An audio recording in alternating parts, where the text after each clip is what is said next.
Hello, thank you for listening to Movies with Love, and I am reviewing The Long Walk today. Boy, was that a traumatizing movie. That was a very rough movie.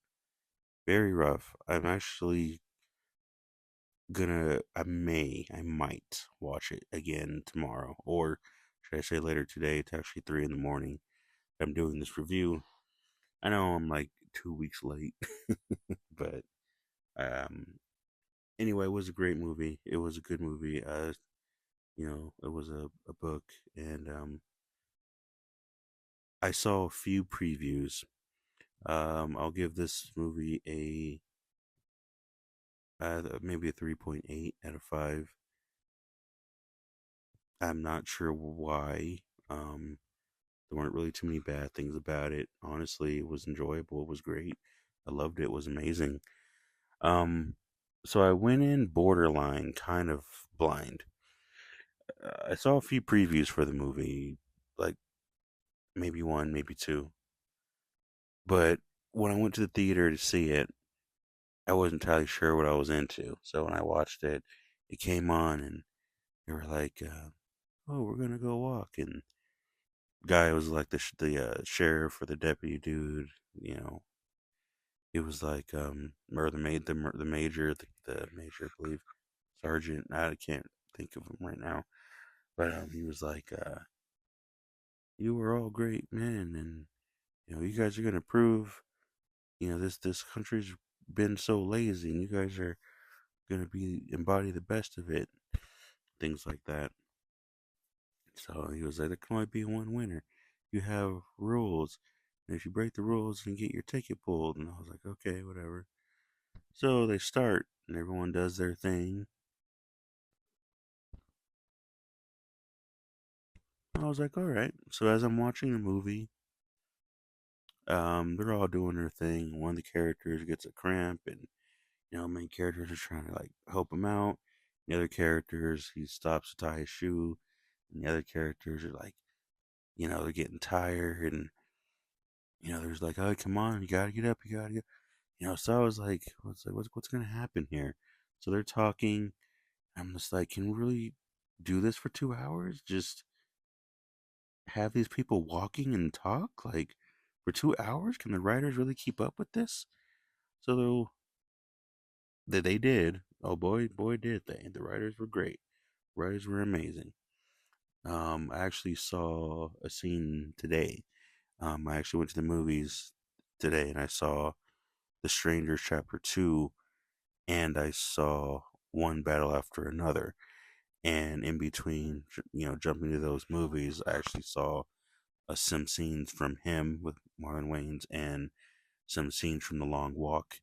And when I went and when I peeked into The Long Walk, I saw, some beautiful scenes, and I was like, oh man, I forgot how amazing this movie was and how greatly written these scenes were. It was amazing. They were amazing. So I was worried that they couldn't keep up for 2 hours, but they did. And so, as I'm watching the movie and the first person fails, and they get the first person's ticket, I was like, oh, stuff's happening in this movie. Okay, a thing just happened. And so that changed the whole game. Like I said, I went in kind of blind, so I didn't know the movie was going to be that intense. So I think that's a good way for me. I think that's a good way to go into the movie. At the same time, if you don't, I don't know. We have some people who are just like, I don't know what I'm looking at, and I don't know how I'm supposed to be feeling, so I don't know how to take in this movie. You have some people that are like that just don't know what part of themselves they need to invest into seeing the movie. But then sometimes doing that, it kind of ruins the movie because you're like, like I've seen movies where they've shown the previews and it ruined the whole plot, or the previews show the twist of the movie itself. So the entire first hour and a half, you're waiting for the good parts to happen because of what you've seen in the previews. So then once you wait for this whole hour and a half, you're just like, wait a minute, I thought this movie was about this. And you're just waiting for it, and then it starts to happen. You're like, oh, okay. So, sometimes I think seeing certain previews can ruin things, but yeah, I don't know, maybe not for some people. But like I said, um, I went in blind, and when I watched it blind, didn't know what to expect, and I was caught off guard. And the movie was just so amazing because I didn't have any reference. I didn't know what to expect, and I was able to just evolve with the movie. The music was great. Music was fantastic. The music was amazing. I believe Jeremy Fiat was the score composer. I actually have the soundtrack downloaded. Jeremiah Freights. Yeah, he did an amazing job. He did a great job on the soundtrack. Once I heard saw this movie, I had to buy that soundtrack. And there was a movie that I guess I can reference. Um, it's called Curly. It's track 9 on the soundtrack, and that's like my favorite song. I thought it was amazing. But you have some others on there like Mom. You have some haunting ones like Incline, Olsen. Olsen's a good one. Um, Ankle, Dad, Miles, Mom. Those are all some great songs. So the music composer was definitely good. So I appreciate when a movie can have a unique sound and a unique sound to the movie. I can always appreciate that. There's nothing like listening to orchestras and cellos and violins all the time to create tense music, and it's like, okay, cool. But then when you get a movie that has like very unique ways of playing the instruments and they like lace it with a few synthesizers, it's like, okay, yeah, I love that because you know that this movie has its own identity with the music, and you know that you may not get unique music like this ever again on another movie. So I love how music is still evolving. Like I said, I've watched him, I've watched One Battle After Another, and I've watched this movie, and all three had their own unique sounds to them on the soundtrack. So yeah, the soundtrack really brought a depth into every scene of this movie and into the story.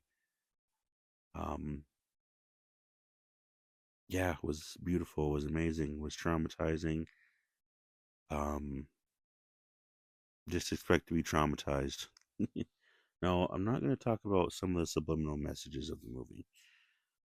I'm sure you can find a bunch on the internet, but my experience watching this movie was a very clear representation of what it's like being a male, being a guy in the world, and just how that's what I felt. It was a very strong masculine type energy built into this movie.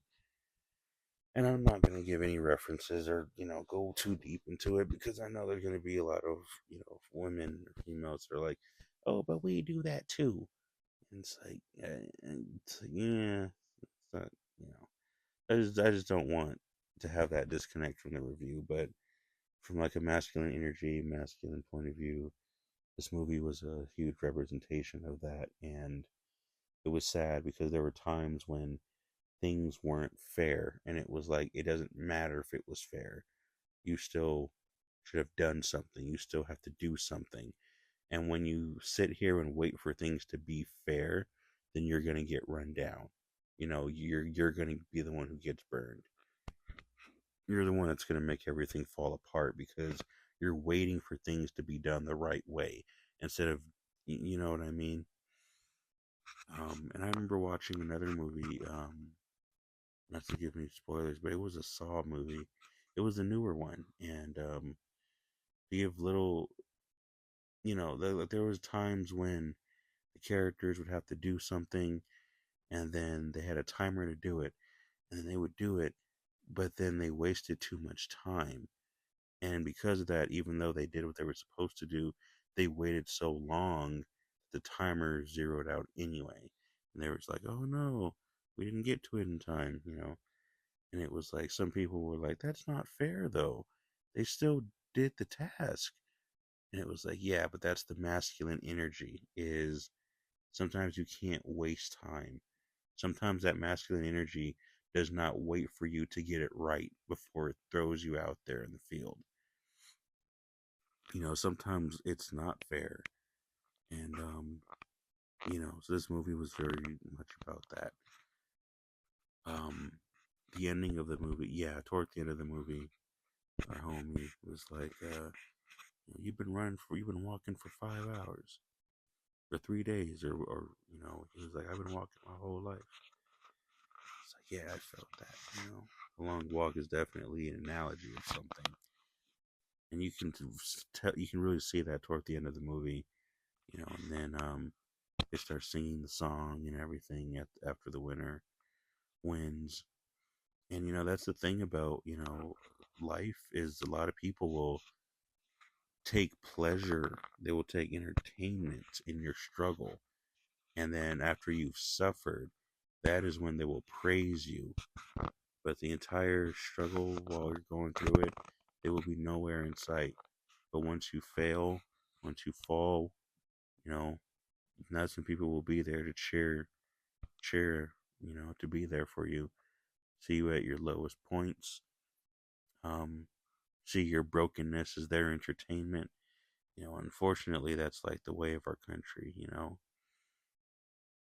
Oh yeah, you guys, you're suffering, huh? We're gonna use it for our entertainment and laugh about it, and so yeah, pretty deep movie.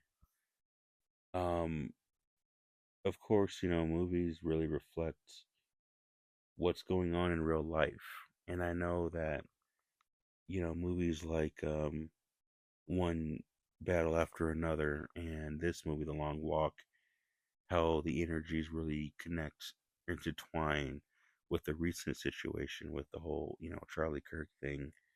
I'm not going to get into the whole political thing, don't worry, but I can just, these movies heavily resonate with what happened with that situation.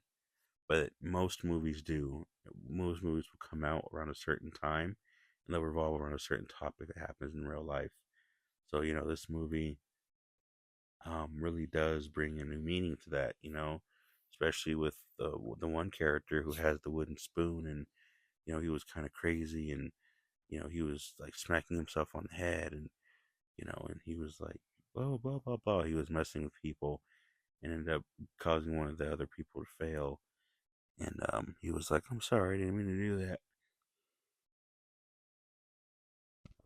Then what happened with him with the spoon and everything, um, with the rations and the spoon, and it's like you really see these different perspectives, and you really do see that these boys, they had their own dreams, they had their own goals, they were doing their own thing, and then once what happens, it's like, oh man, they all have their own personalities, they all have their own perspectives, they all have their own things going on. Some of them were butts. Some of them seemed like bad people, but actually seeing the reality of what they had to go through, it's like, oof. It's like it doesn't matter how much you understand. It doesn't it, that masculine energy. Um, I guess the last thing I can say about it would be um a lot of the fates of the main characters of the characters were analogies of what happens with men, especially with the character, if I want to go out, if I want to die, I would want to die with freedom. And you see that one character embrace their freedom and say, I want to be free. That's how I want my fate to be, with freedom. and strips all of his clothes off and everything. You have the other character who was like, I'm gonna chew my gum and keep myself busy, and I'm gonna keep myself busy and keep going, and as long as I have this thing keeping me going, I'll be all right. And sometimes you debate like, do I really want to keep going? Yeah, I'll keep. And eventually you get to a point where it's like you're not even conscious. You're just a zombie, you know. And there was another one where it's like, oh, I got sick, but this is the worst time for me to get sick. I gotta keep going, gotta keep going. It's like, yeah, but you're sick now. It's like, oh man, this would have been easy. This would have been good. And, these problems never happened in my life. But now that I'm being tested, all these problems are going on. This never happened to me before. You know, um, you know, um, going out and, blaze of glory. There's just a lot of these things are analogies and references of the fate of men, and what we go through toward the end of our journeys, and just the tragic reality of what it's like to feel like a man inside. Thank you for listening to this review, and you guys have a great night.